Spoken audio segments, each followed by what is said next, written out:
Guys, manguha po tayo ng kangkong guys para pagkain ng baboy guys.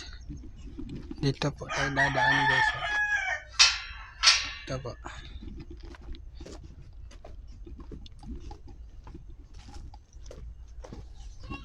Ito po guys, dito sa may madaming gabi. Damo pagkain ng kabaw, kalabaw, kambing.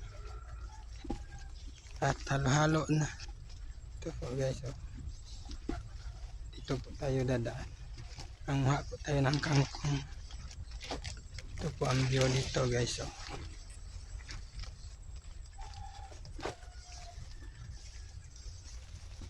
Ito po guys. Ito po. Ito tayo manguha ng kangkong guys. Try natin ito sa area na to guys.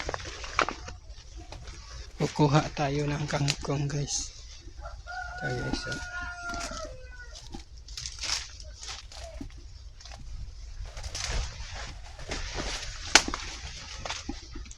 Try natin dito guys.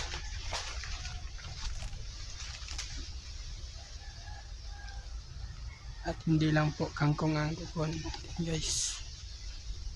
Na din po.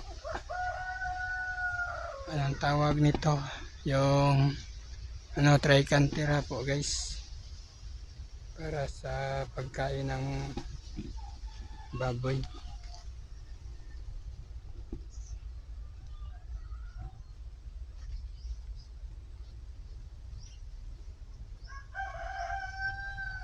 Guys, ito guys, kangkong.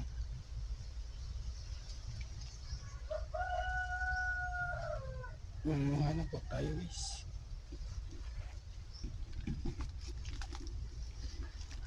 Ito po ang view dito guys.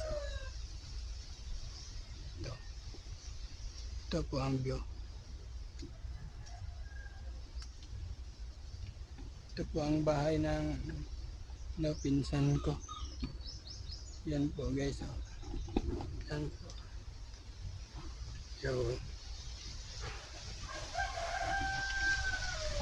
Dito po guys. Dito ako nanguha dati ng kangkong. Nung malago pa ang mga kangkong dito guys. Diyan. Dito rin po guys. Dito.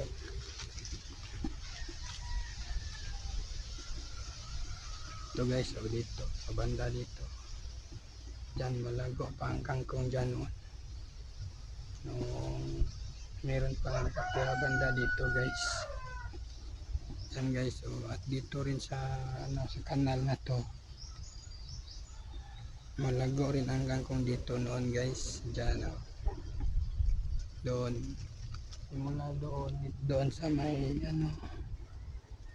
sa may puno ng niyog hanggang dito, hanggang doon sa may may tawag niyan, buli. Diyan guys, diyan sa may buli. Malago pa ang kangkong dyan noon nung may nag-aalaga pa. Kaya nung nawala yung guys, nag-aalaga dito, namatay na. Ayun na. Hindi na kangkong ang lumago. Na guys, damo na guys. Damo, kahoy.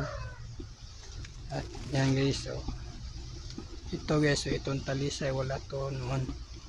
So ngayon nung nawala na yung nag-alaga dito guys, lumago na ang mga kahoy, mga damo. At ito na po guys. Ito na. Yan dito, itong niyog ito noon, madami itong bunga noon. Yan. Yan po guys. At dito sa likod ng bahay ng uncle ko, ito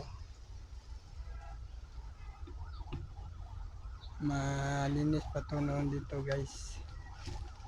Dito hindi gaya ngayon na lumago na ang mga damo.